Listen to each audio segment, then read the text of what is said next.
In 86, I crawled on floors and looked up to what I thought were the heavens, but it was only the kitchen counter. I prayed and waited like the children of Israel for God to part with the bread. In 86, the first booties I felt were picked by slaves with souls tired of running. In 86, my cradle swayed from gust by an uncle high on cocaine.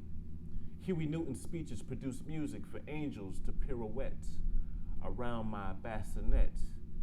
Mama picked her afro in preparation for relaxing a crown undesirable to employers. The lesson that remained from her mane is that we must be tamed in order to eat.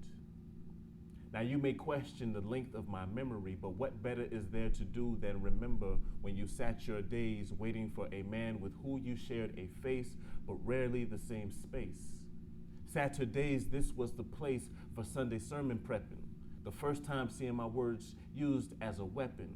In 86, I peered around the corner and saw young men peddling medicine, but it didn't look like my medicine.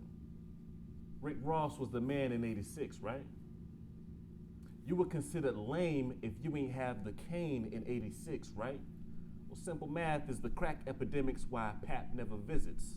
In 86, I was born to be a leader, never was a follower. I ran towards office once, but Section 8 rarely pays attention to the voices of babies. I never voted for Reagan, and I was never naive enough to believe the Iran contradictions from the dead box in my living room. I was too short for my ballot to reach presidents. My babble was too misunderstood to set precedents. So I scream until I'm seen and wail until I'm heard. I have a dream that one day you'll see my vision. But until then, I'll settle for a piece of your bread.